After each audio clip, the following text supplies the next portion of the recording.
जैसा कि आप लोग जानते ही हैं कि आज हमारे जो प्रदेश यूथ कांग्रेस के पूर्व अध्यक्ष और पानीपत ग्रामीण से प्रत्याशी सचिन कुंडू जी के निवास स्थान पर हम लोग सारे क्यों पहुंचे, उनका हालचाल पूछने जानने के लिए, सब उनका कुशल मंगल जानने के लिए हम क्यों पहुंचे। क्योंकि इनको एक थ्रेट की कॉल आई, सारी मीडिया के अंदर सारी बात वो चली। परसों कॉल आई इनको और एक फिरौती मांगने का जो क्रम पूरे हरियाणा में चला हुआ है। आज पूरे हरियाणा प्रदेश में फिरौती राज चल रहा है, जंगल राज और फिरौती राज। 50 से ज़्यादा गैंग्स एक्टिव हैं। ये हरियाणा सरकार की स्पेशल टास्क फोर्स जो हरियाणा सरकार ने कॉन्स्टिट्यूट करी थी, हरियाणा पुलिस ने, उसने अपनी रिपोर्ट में बताया, जानकारी दी है गृह मंत्रालय को कि 50 से ज़्यादा गैंग्स आज हरियाणा में फिरौतियाँ मांग रहे हैं, अपहरण कर रहे हैं, बाकी वारदात भी कर रहे हैं और दहशत का माहौल हरियाणा में। कोई ऐसा शहर नहीं है जहां व्यापारियों के पास, सम्मानजनक नागरिकों के पास, डॉक्टर्स के पास, अलग अलग फील्ड्स में जो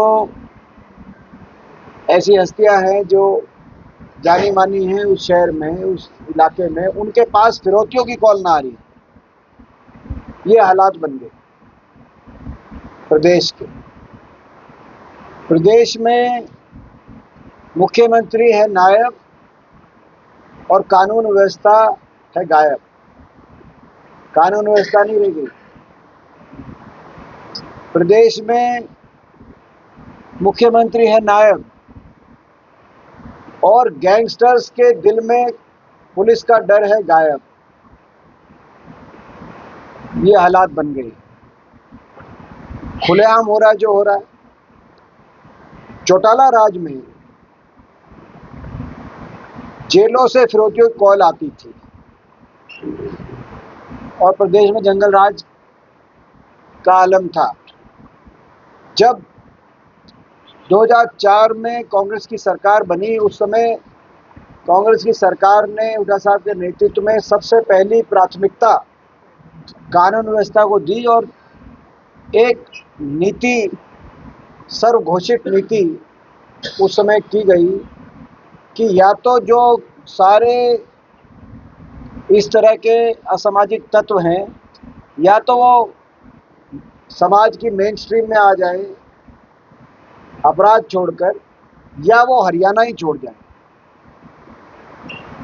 और यही उनके लिए अच्छा हो। ये घोषित किया हुड्डा साहब ने और इस पर कार्रवाई की गई। हरियाणा में आपको याद होगा बहुत से उस समय एनकाउंटर भी हुए और हर तरीके से सफाया किया गया। और ऐसा समय आया कि 10 वर्ष तक हरियाणा की कानून व्यवस्था पूरे देश में मानी गई कि सुख शांति का प्रदेश है और यूपी में बल्कि कानून व्यवस्था ऐसी खराब हो गई स्थिति कि सारा निवेश नोएडा छोड़ के उस समय गुड़गांव आया, फरीदाबाद आया, सोनीपत आया, पानीपत आया। अब ऐसी हालात बन गई कि यूपी से छोड़कर बड़े बड़े गैंगस्टर हरियाणा के अंदर अपने आप को सुरक्षित महसूस करते हैं। यहाँ आ गए, सारे गैंग्स अब यहाँ आ गए, यहीं ऑपरेट हो रहे हैं। अब विपरीत परिस्थिति बन गई है प्रदेश की, धीरे धीरे आउट ऑफ कंट्रोल हो गई है। पूरी तरीके से भारतीय जनता पार्टी की सरकार की जिम्मेदारी है। आज हमारे भाई पे, ये सचिन भाई पे जो फिरौती कॉल आई है, आज इनको इनका तो हौसला बढ़ाने के लिए हम क्या आप भी आए, लेकिन आप खुद समझ सकते हैं जिस परिवार पे कॉल आती है उस पर क्या बनती है। व्यक्ति खुद अपना हिम्मत कर लेगा, लेकिन बच्चों को भी जाना है स्कूल में पढ़ने, बाकी घर में बाकी लोग भी हैं, कितनी मुश्किल का सामना करना पड़ रहा है। और मैं आपको ये बता सकता हूँ कि कोई दिन नहीं जाता जब हम किसी ना किसी एसपी को फ़ोन नहीं कर रहे होते, कोई हमारे पास आता है कि जी एक बार एसपी से बात करो, मेरे को कॉल आई है। कॉल आना इतना नॉर्मल हो गया है, कोई दिन नहीं जाता, कई कई दिन तो हम 2-3 दिन एसपी को फ़ोन कर रहे होते हैं कि जी कॉल आई है, इसको इसका आपके ज़िले में आप देखना। बहुत सी ये जो खबरें हैं ये अखबार में नहीं आ पाती है, लेकिन अंदर भीतर से आपको भी पता है। अखबार में इसलिए नहीं आती कि लोग अखबार में छपाना नहीं चाहते, लेकिन हालात बद से बदतर हो चुके हैं प्रदेश में। कानून व्यवस्था, बहुत गंभीर स्थिति है कानून व्यवस्था की, और पुलिस अनियंत्रित होगी। जिस पुलिस बल में सब इंस्पेक्टर और एडीजीपी लेवल के अधिकारी सुसाइड कर रहे हों, उस पुलिस को किस तरीके से संभाला जा रहा है सरकार द्वारा, आप उस बात अंदाजा स्वयं ही लगा सकते। तो आज हमारी मांग है सरकार से कि इस मामले में जो सुरक्षा प्रोवाइड करानी चाहिए वो सुरक्षा परिवार को, क्योंकि ये बहुत ही बड़ा मामला इसलिए हो गया कि ये इन्होंने तो नहीं दिया मीडिया में, इनकी तो हमसे बात हुई थी तो हमने सीधा पुलिस से बात करी थी, तो इनकी तरफ से तो नहीं मीडिया में आया, लेकिन कहीं ना कहीं जो पुलिस के जो अधिकारी हैं, कहीं ना कहीं वहीं से शायद किसी स्तर पर कौन है क्या है तो पता नहीं चला सकते, लेकिन ये मीडिया में आ गई बात। मीडिया में आने के बाद और ज़्यादा सुरक्षा को लेकर हमारी मांग है कि सारी जो सुरक्षाकर्मी और जो सुरक्षा व्यवस्था इनके परिवार को मिलनी चाहिए वो सरकार मुहैया कराए। इनकी सुरक्षा की जिम्मेदारी पूरी तरीके से जिला प्रशासन, एसपी, हरियाणा डीजीपी और हरियाणा मुख्यमंत्री की, क्योंकि ये कांग्रेस पार्टी के एक बड़े नेता है हमारे भाई और एक जाना माना चेहरा है प्रदेश की राजनीति। तो ये जिम्मेदारी पूरी तरह का भाजपा सरकार की है, इनकी परिवार की वो सुरक्षित रखने की, पहली बात। और दूसरी बात हमारी मांग है कि कार्रवाई करें पूरे प्रदेश में। ये जो जंगल राज प्रदेश में चल रहा है, ये जंगल राज का कितना नुकसान हो रहा है। हरियाणा में निवेश नहीं हो रहा, निवेश आना बंद हो गया। बाकी निवेश जो पहले नोएडा से गुड़गांव आए थे, हरियाणा आए थे, पानीपत, सोनीपत, फरीदाबाद आए थे, अब वो निवेशक यहाँ से उठ के नोएडा चले गए। वहाँ की अच्छी बताई जा रही है, तो मैं राजनीति से भी ऊपर उठ के बात कर रहा हूँ कि वहाँ की यहाँ से बेहतर बताई जा रही है कानून व्यवस्था, हरियाणा की फेल हो। और जो भी आंकड़े गृह मंत्रालय प्रकाशित कर रहा है, मोदी सरकार, उनके अनुसार भी देखा जाए तो हरियाणा में देश में नंबर 1 पर फिरौती के मुकदमे दर्ज किए गए पिछले साल, नंबर 1 पे। देश में दूसरे नंबर पे हत्या के मुकदमे हरियाणा में दर्ज हुए, झारखंड के बाद।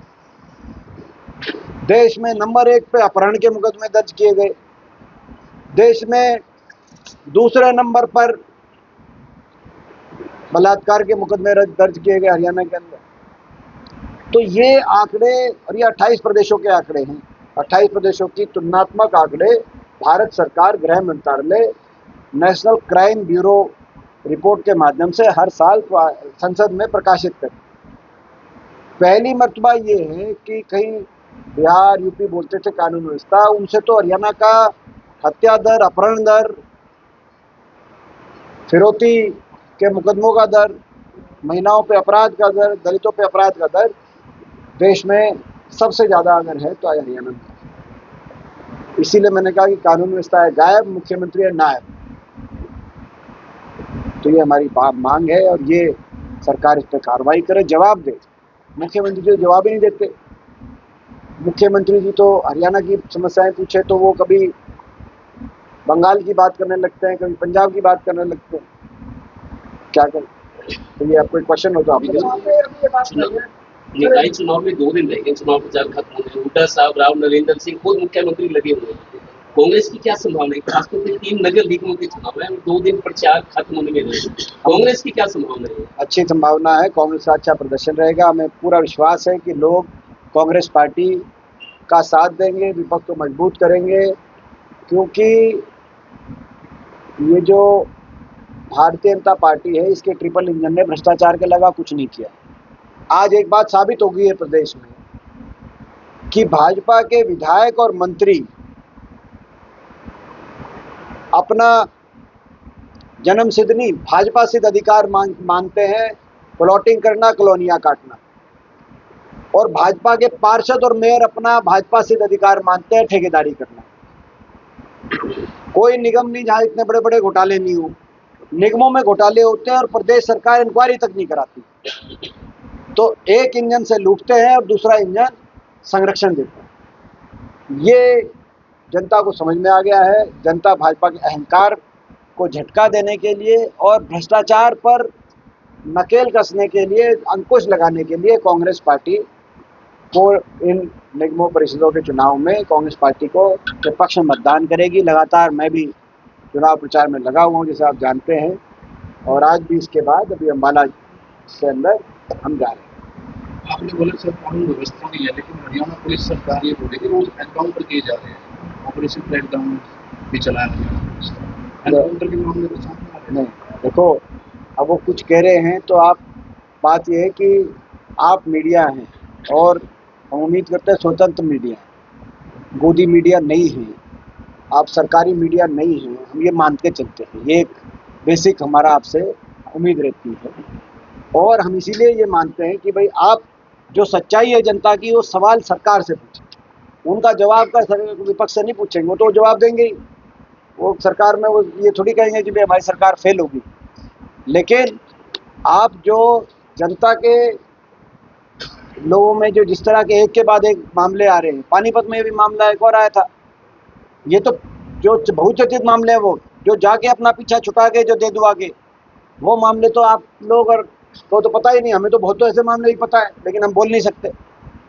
तो हकीकत क्या है वो जनता के बीच में, जनता जानती है कानून व्यवस्था की क्या हकीकत है सरकार की, और हम उम्मीद करते हैं कि आप वो हकीकत सरकार से सवाल पूछें। अगस्त में जिलाध्यक्ष बने, एक ना आपका एक हो गया, आप एक उनका ले लेते भाई का।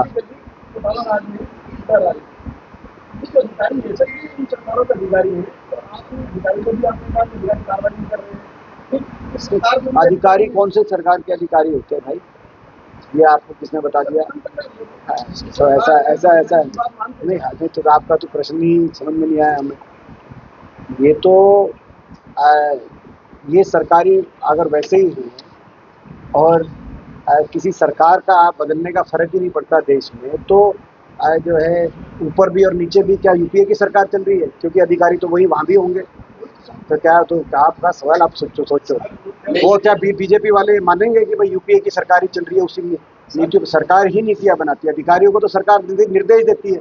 आज जो सरकार जैसा निर्देश देती है अधिकारी वो कार्रवाई करते हैं।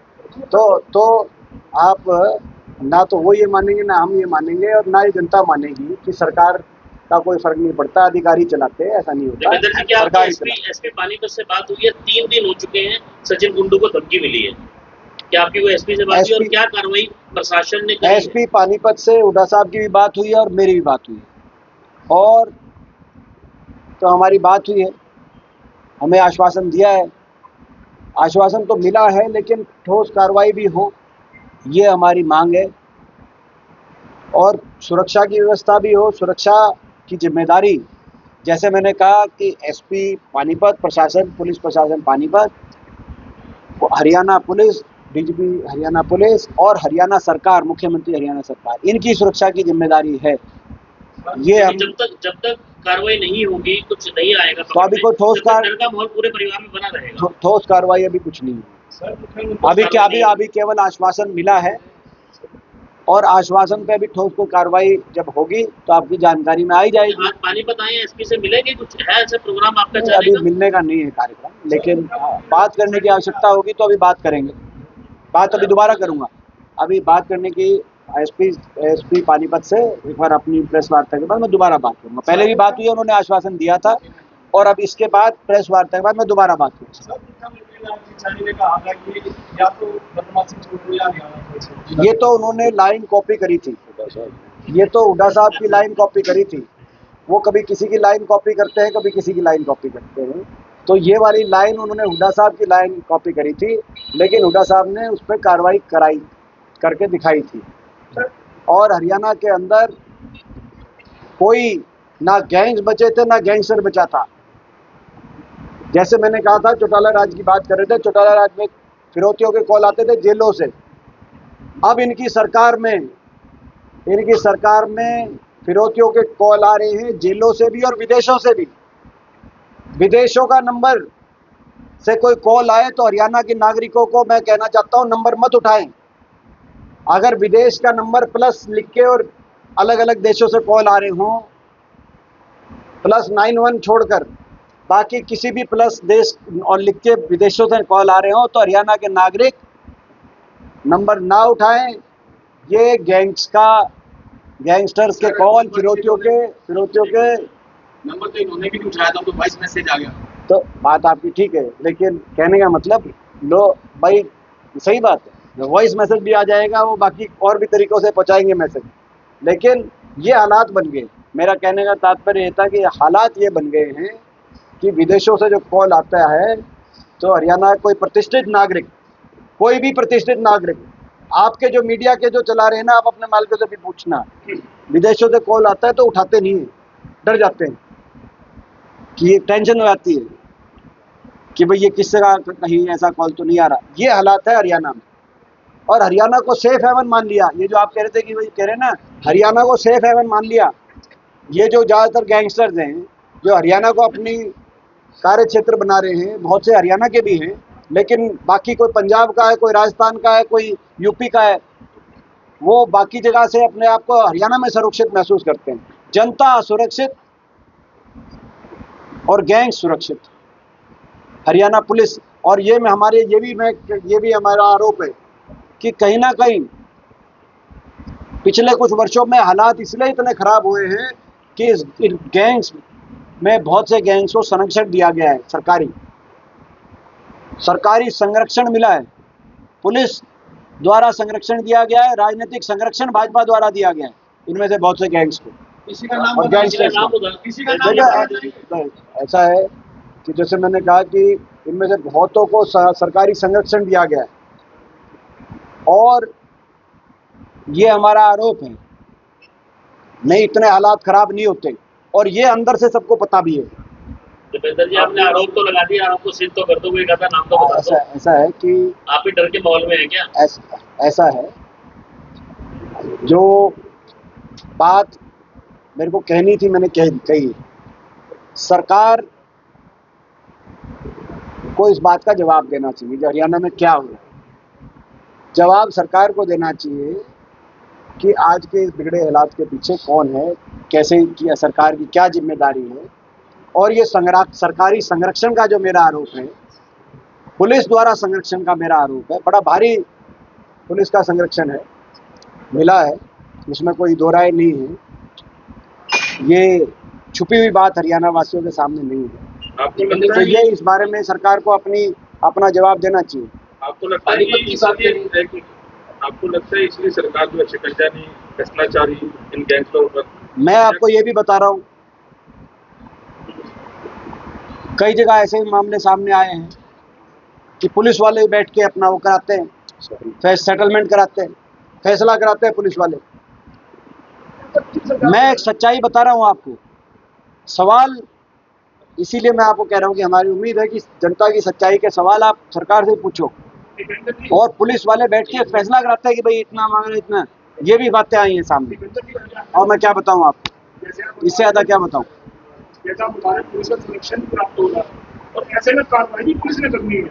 जब संरक्षण नहीं मिल रहा है ऐसे तो यही तो बात है, विडम्बना है, लोगों को, तो उसका कार्रवाई कौन करेगा? यही तो विडम्बना है। मैं ये नहीं कह रहा कि सारी पुलिस इसमें शामिल होगी, मैं नहीं कह रहा, लेकिन उच्च स्तर पे इस बात को की जिम्मेदारी हरियाणा सरकार और हरियाणा पुलिस की बनती है। मैं ये कह रहा था, पानीपत की बात करें, हरियाणा की लोगों में कांग्रेस की चर्चा होती है, कांग्रेस की बात होती है।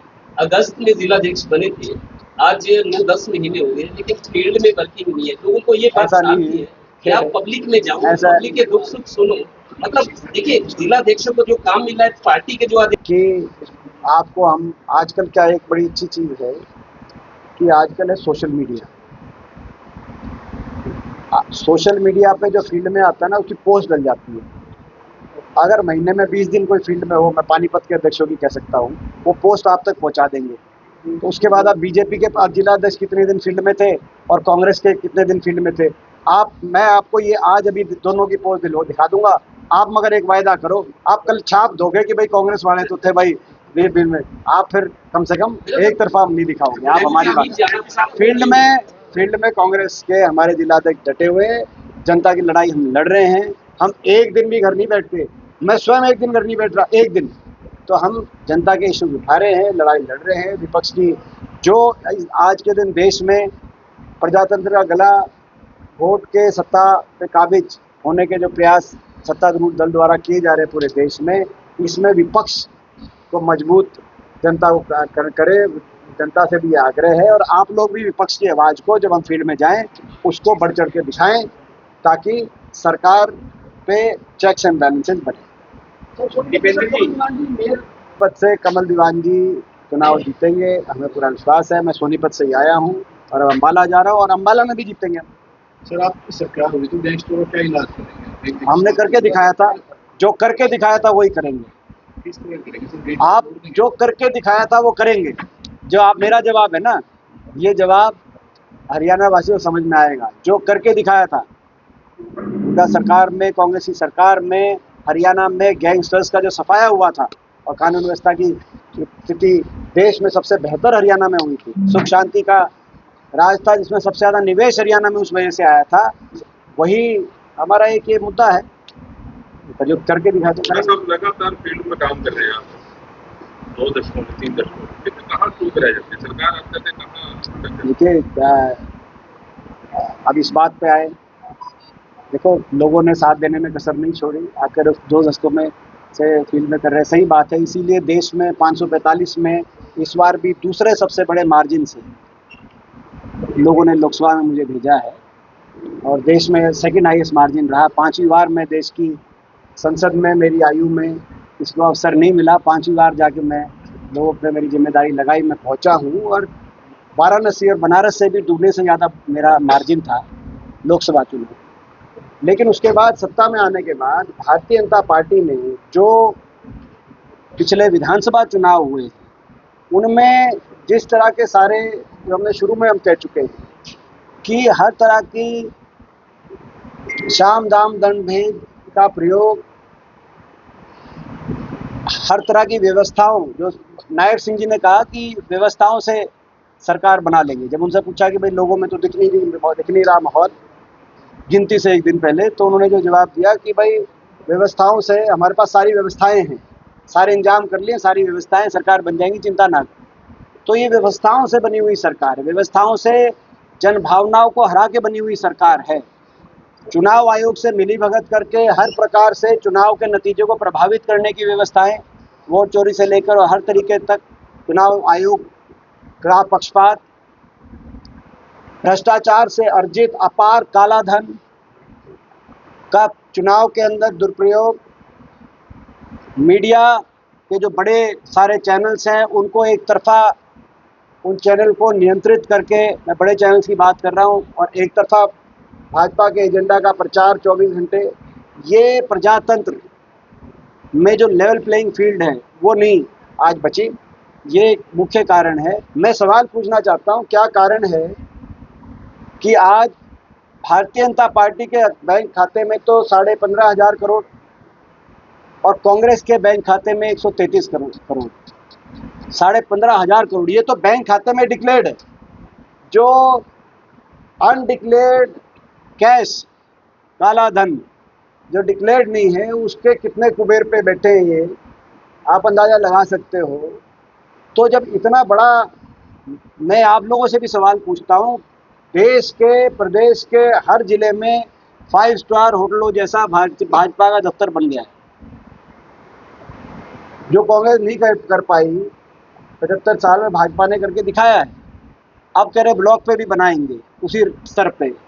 मैं पूछना चाहता हूँ, क्या भाजपा के किसी आदमी ने कोई चंदा इकट्ठा किया लोगों से कि चंदा इकट्ठा करके बना रहे हैं? सर आप तो ये कहाँ से आया? ये इतने बड़े, आज तक के दुनिया के इतिहास में सबसे अमीर पार्टी बन गई, वो कहाँ से बनी? तो ऐसे नैया पार कैसे लगेगी? तो लड़ाई लड़ेगी जो लोग जागरूक करके लगेगी, क्यों नहीं लगेगी? हाँ, जैसे मैंने उदाहरण दिया लोकसभा का आपको कि ऐसा नहीं, तो हमें विश्वास है कि जो है व्यवस्था से बनी हुई है और व्यवस्था से वो गाड़ी चला रहे हैं, तो इसका तोड़ कैसे निकले? देखिए, इसमें एक और मैं कहूँगा कि ये जो है, क्योंकि अभी 5 राज्यों में चुनाव भी हुए इनके, तो इसमें भी वही पैटर्न देखा गया। हर तरीके से कोई चुनाव आयोग से मिली भगत करके कोई हथकंडा अपनाना वो अपनाया जाए, लेकिन सत्ता हासिल की जाए, प्रजातंत्र को ताक पे रखा जाए। ये हर जगह भाजपा का एक टूल किट हो गया है। यही हमने अभी देखा, और पिछले 2 वर्षों में आपने देखा होगा, कहीं अगर मुकाबला हुआ तो हरियाणा मुकाबला हुआ, कहीं मुकाबला हुआ तो सबसे ज़्यादा वोट प्रतिशत हमारे, तो यहाँ 3 करोड़ के लगभग की आबादी वाले प्रदेश में मात्र 14,000 वोटों का अंतर था। तो जनता ने साथ देने में कसर नहीं छोड़ी। भाजपा के सारे अस्त्र और अनैतिक हथकंडों के बावजूद, देश में सब कुछ के बावजूद, कांग्रेस और भाजपा में हरियाणा में लगभग दोनों को 70 लाख मत मिले, केवल 14,000 मतों का अंतर था। तो हरियाणा वासियों की जनभावना को ना समझने की गलती सत्तारूढ़ दल ना करे। बराबर का विपक्ष हरियाणा में है। लोकसभा में 5 सीटों पे कांग्रेस जीती थी, बड़े बहुमत से जीती थी। लोकसभा में ज़्यादा लोगों ने कांग्रेस को मत दिया। जब मोदी जी का चेहरा था तो कांग्रेस को 3% ज़्यादा मत मिला हरियाणा में लोकसभा में। सर जनता ने तो यानी कि बराबर का वो है। तो यही इसलिए हम लड़ाई लड़ रहे हैं। सर आखिरी सवाल ये है, आपने बोला राजनीतिक संरक्षण, बाकी यार इतना लंबा हो गया, सारे क्वेश्चन हो गए। राजनीतिक संरक्षण बोला आपने, तो भाई राजनीतिक साजिश तो नहीं हो सकती, क्योंकि आपने बोला कि संरक्षण राजनीतिक, इनको जो धमकी मिली है। देखिए, ये सारा जांच का विषय, जांच आएगी तो सारी बात आएगी। ठीक है जी। सर जनता ने तो पूरा साथ दिया, आपकी सरकार बने, लेकिन आपके कुछ विधायक राज्यसभा चुनाव के अंदर दल बदली हो गए। मैं धन्यवाद करता हूं हरियाणा के विधायकों का, कांग्रेस के उन विधायकों का, 32 विधायकों का, जिन्होंने भाजपा के साजिशों को तोड़ते हुए 12 साल में दूसरी मर्तबा ऐसा हुआ कि भाजपा ने किसी भी प्रदेश में 28 के 28 प्रदेशों में उम्मीदवार दिया, और रात के अंधेरे में भाजपा के रणनीतिकार, गृह मंत्री जी की बात हो, गुजरात के मुख्यमंत्री जी इसके ऑब्जर्वर थे, या हरियाणा के तमाम राजनेताओं की बात हो, सबको चित करते हुए, सबकी कमर लगाते हुए और करमवीर बौद्ध जी को जिताने का काम किया। उनको भाजपा का दाव, भाजपा में। और सुनो, और मैं कहना चाहता हूं, भारतीय जनता पार्टी की सोच, 5 राज्यसभा सांसद हैं, एक भी किसी दलित को राज्यसभा में नहीं भेजा। और इस बार, क्योंकि 5 इनके थे, दलित समाज हमारे लिए और पूरे देश के लिए एक महत्वपूर्ण भूमिका इस देश में को आगे लेके जाने की, दलित समाज में। लेकिन एक कांग्रेस ने जब उम्मीदवार दिया तो भाजपा ने सब कुछ, सारी चीज ताक पे रख दी कि कैसे दलित समाज के उम्मीदवार को हराया जाए।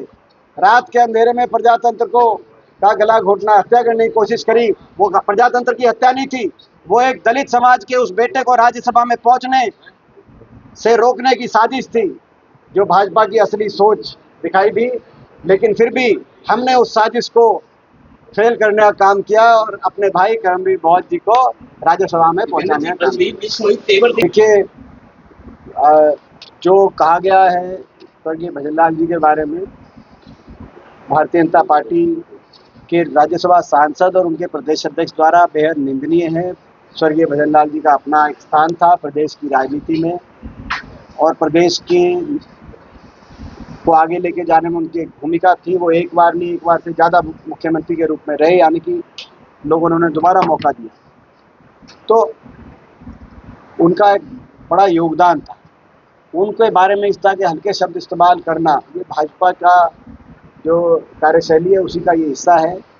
और जो है मुझे लगता है वो आहत होंगे कुलदीप बिश्नोई जी, और आहत होके ही वो कह रहे होंगे। उन्होंने एक जो बात कही कि भाई वो पिंजरे में हैं, तो वो कौन लोग हैं जो इस तरह से, जो हमारे एक सम्मानित एक प्रतिष्ठित परिवार से आए हुए इतने बड़े राजनेता हैं, उनको पिंजरे में कौन लोग हैं जिन्होंने पिंजरे में रखा हुआ है। ये भाजपा वाले अगर ऐसा काम कर रहे हैं तो मैं समझता हूँ कि भाजपा की क्या नीतियाँ है वो आपको समझ में आ गई है।